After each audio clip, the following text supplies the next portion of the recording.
A total of 14 caves in Pikmin 2. I never did a ranking. I did like worst Pikmin enemies a long time ago. But I played Pikmin 2 so many times, I'm going to tell you which is my favorite caves, the most memorable, the most fun, and the most unique caves. And which caves are the most boring, dull, and bland and forgettable. So yep, we'll be ranking them by uniqueness, funness, goodness, and all that. So, what is my least favorite cave? Number 14, Sour Room. I do not like this cave. Sour Room, you have the very annoying. There are a couple, there's 7 floors in this cave. But this cave is very, very annoying. Annoying. The enemies are pretty annoying, yep, but the boss is the Ranking Boyster. I do not know how to fight this thing, anyways. It is a very, very hard and difficult boss to fight. I know it's supposed to be like you're supposed to use both of the guys to use. None of the fours are pretty annoying. I don't really have any. There's not really many memorable fours on this cave, and yeah, this cave is just bad and forgettable. I think it's the worst cave in the entire game because there are some pretty bad caves, but I think this is my least favorite in there, in here. And yeah, none of the so the treasures are not really that great, memorable either. You don't really have many of the memorable treasures in this cave either. I'm just going through this to show you guys everything. And yet we have the very, very, very, very annoying Ranking Boyster. And you don't even get, and yet, and an amplified amplifier is not even the best thing to get. Yep, not even the best thing to get. What does it do? Well,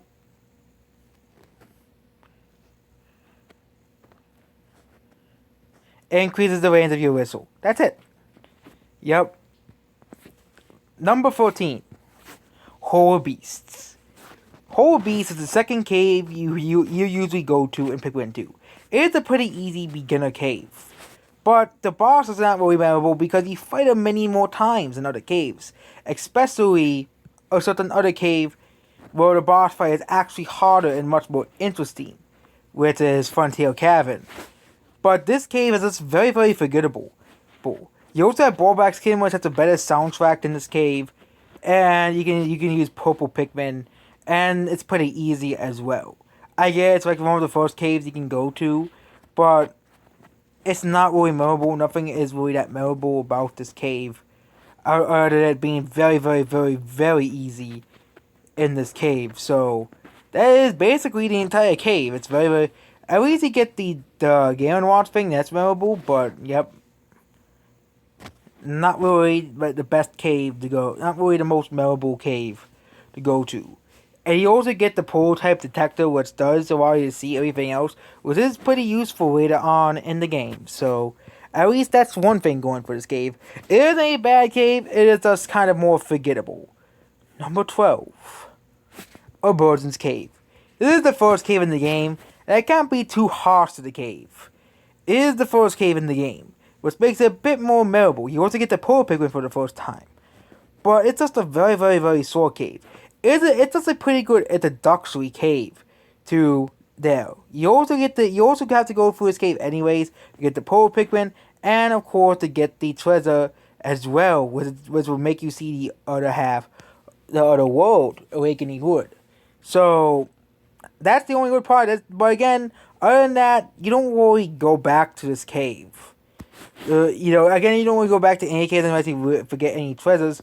But if this is a cave you have to go back to, it is one of the more dull caves to go back to. After you beat the game, you want to fight through anything, this is a cave that you don't really ever go to. There's no boss or anything telling you to go back unless you want to farm Pikmin. Purple Pikmin. But there are better caves to farm Purple Pikmin for the subterranean complex, and it is a much better cave to farm Purple Pikmin than Emergence Cave. So yep, that is the next cave. Number 11, Citadel Spiders. Citadel Spiders is another very forgettable cave. You find it pretty quickly and you get to it pretty quickly. You have to have the yellow Pikmin to be in this cave. Basically, it's by a bunch of spiders and a bunch of water logs, basically. and a bunch of other bug enemies. It's pretty not really that fun. It's a pretty small cave, and the boss you fight there is the, you know, spider thing. Which you get, which the only memorable part about this cave is you unlock the thing, the challenge mode. But you have to fight a boss that, is pretty easy.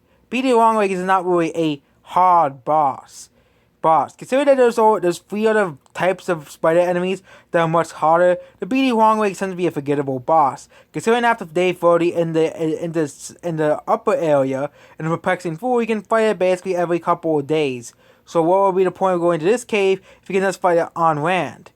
And even like stuff like challenge mode and stuff, you fight it. This boss is so pathetic that they basically made it a roaming common enemy in the challenge mode in Pikmin 3. So yeah, BD Longlegs, not very impressive boss. Now we're getting into the next cave. The next cave on the list is White Flower Garden.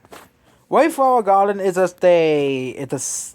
you get the white Pikmin, which is pretty much the most useful thing, is for farming white Pikmin. Other than that, the boss is pretty forgettable. You fight it so many times, the Burrowing Snaglet. You fight this boss so many times in the game. You have to fight it. You fight it many times to snag a hole, and in other caves as well. Burrowing Snaglet is so common as a boss. It is the most common boss. They even say the animal is pretty common in the Pikmin War. And other than that, this cave is pretty forgettable. Other than getting white Pikmin. And on Subbable 3 and 4, there's not even any enemies you have to fight. So Subbable 2 is just Bullhogs, and Subbable 1 is the Seaweeds.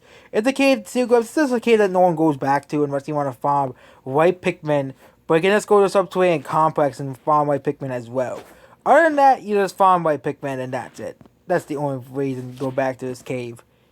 Number 9! Best caves. The next best cave in Pikmin is Glutton's Kitchen. Glutton's Kitchen and Perplexing Pool.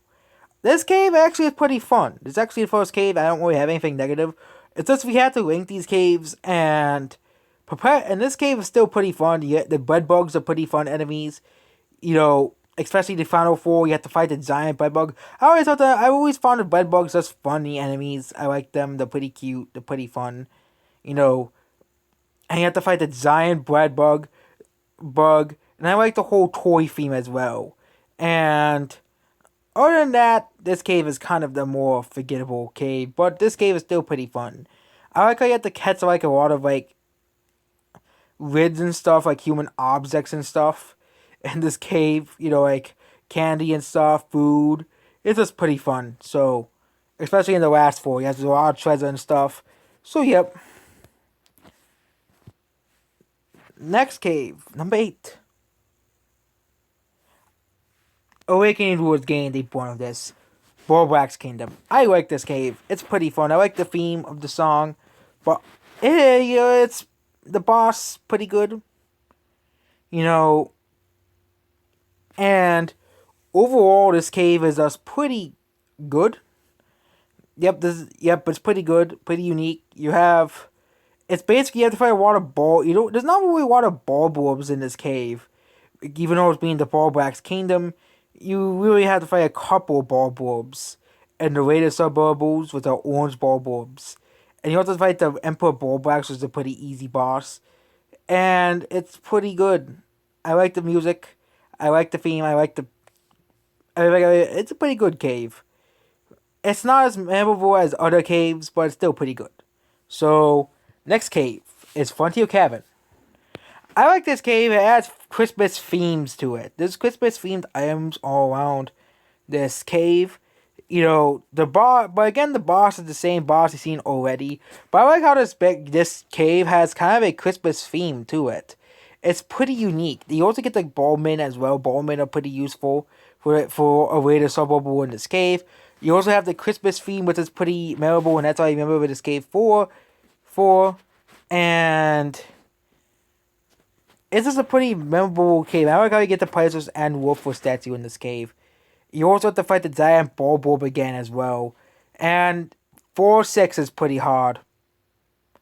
You're gonna need Bowman and Blue Pikmin for that horror.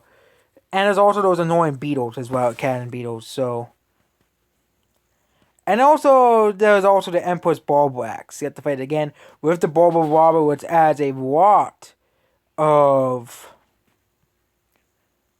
a lot of annoyance. And the next cave is, so we have 1, 2, 3, 4, 5, 6. So we have 6 cave. Number 6, Cavern of Chaos. Cavern of Chaos is one of my least favorite cave in the last area. But other than that, this cave is pretty memorable. You don't fight the boss in the challenge mode. I don't believe you do. You only fight him in this cave. And the boss is pretty good. I like the boss. The giant cropster. This cave is definitely chaotic and stuff. Very, very, very fun. And overall, it's a pretty good cave. You know, it's the shortest cave of the 3 caves, but it's pretty chaotic. And also, they even made Emperor Bulbax as the standard enemies in this cave. It's just pretty funny. You also even get a restful, which you can get a purple Pikmin and white Pikmin in this cave. But other than that, this cave's pretty fun. It's a pretty unique cave. Boss is pretty good. The enemy, Sub-Level 8 is also one of my favorite sub-levels as well. So, yep, pretty fun cave. Next cave. So we have 5 caves left. Number 5, Snagger Hole. Snagger Hole is a pretty fun and unique cave. I always liked this cave. You know, it's definitely the best cave in the entire area. Why? It's because it has pretty fun and unique music. It has pretty unique music. I like this music in this cave. I like the themes of this cave. I like how you get the feather and stuff. And, you know, and it's just a pretty fun cave.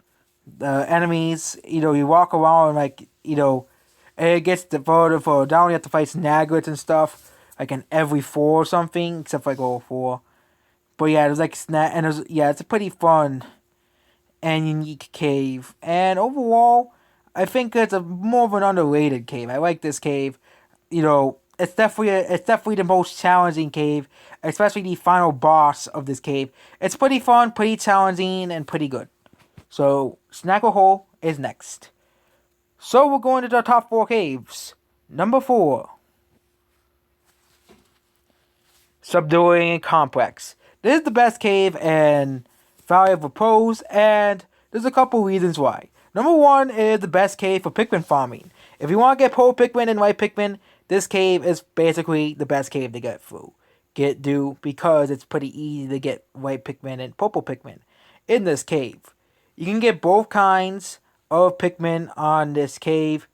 You know, you can get a couple of ivory candy buds and a couple of course, the purple Pikmin buds. So you get all of those Pikmin in the cave. And the final boss of this cave, it also gives you a pretty good treasure. It's a stellar orb, which makes you light up all the caves. Manat Wigs is a pretty good boss. I think it's the most memorable boss besides the final boss of the game, Titan's Evil. And it's a pretty fun and good cave. So, number 3, Summer's Castle. This cave, of course, is going to be ranked very, very high. It's a cave. Why are you ranking Summer's Castle very, very high? Well, that's because of the Water Wave. The Water Wave is a very interesting and unique boss. It's a very, very memorable boss. It's only 5 sub-levels, but it's very, very, very hard. And that's the whole good part about it. This cave is very, very, very hard, but it's very, very satisfying at the end. You can only bring in blue Pikmin, and you have to get Ballman later on in the cave to fight like against electricity and stuff. But other than that, this cave is still pretty fun. It's also pretty hard. If you don't know what to do with when the water wave comes, you have to dodge the water wave stuff. And also, this cave is pretty satisfying because once you get to the end of the cave, you get to finally defeat the water wave, and it's very, very, very satisfying to beat the water wave at the end. This thing that has been terrifying you the whole time. You also get the Puckaphone in this cave. And overall, it's a pretty fun and satisfying cave. And very memorable cave. I think everybody remembers this cave. Number 2, Hole of Heroes. Hole of Heroes is there's no boss rush in Pikmin 2. But Hole of Heroes is basically a gigantic boss rush. It's very challenging and very, very hard. All of the bosses except for the Water Wraith and Giant Bedbug are seen in this cave. It is basically a gigantic, massive boss rush in this cave, and they make the boss fights pretty hard. You have to fight through every boss in the game, both the Snaglets. You have to fight through both the Snaglets. And then watch Part 7, you have to fight through basically every huge boss in the Pikmin games, in the Pikmin series. And it's going to be pretty difficult and pretty hard. You have to fight through basically all of them, with the exception of, of course, certain other bosses. And the final boss you fight in this cave is not really the most memorable boss, the Raging Longlegs, but still a pretty good boss. You still get to see a bunch of familiar faces in this cave. So yeah, pretty good cave as well. So, yep, number 1, Dream Den. This cave, of course, is going to be number 1. Why is it number 1? Well, it's because you fight the Titan Drevel. You can only fight the Titan Drevel once in this phase. Once you come back, Titan Drevel will be very, very weak, and he won't be able to attack you. But this is a very, very, very unique and memorable cave. It's very difficult even to get to the Titan Drevel. And you may not even have enough Pikmin to fight it. So you're going to have to go back and get more Pikmin to probably fight it. The boss theme is pretty good. The Titan Drevel is basically pretty much the best final boss in the Pikmin series, as it tests all of your skills and capabilities to the best. It does it way better than the Plasm Wraith and, of course, the Emperor Bulbax in Pikmin 1. The Titan Drevel it also finally rescue Rui, who has been destroying the Titan Drevel anyways. Already, it's just a pretty fun and satisfying cave, especially if you have to go for all of these enemies and go for all the battles to the Titan Drevel. And, yep. Overall, this cave is just pretty good. And make sure at least bring 3 purple Pikmin, because you might have to do it. But there are strategies to beat the Titan Drevel, but yeah. And you don't really fight a Titan Drevel anywhere else in the game. Not the Titan Townsfolk and non-2-player levels. The only way to fight is you have to actually play the game, and you have to beat the Titan Drevel. Yep, that's the only way you can beat the Titan Drevel. You can fight the Titan Drevel. So if you really like fighting the Titan Drevel, you should just reset the game every time and beat it every time.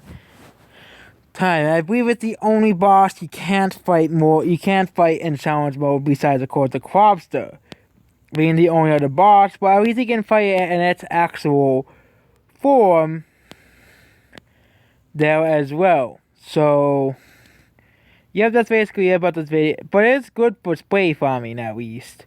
So that's basically it. Goodbye.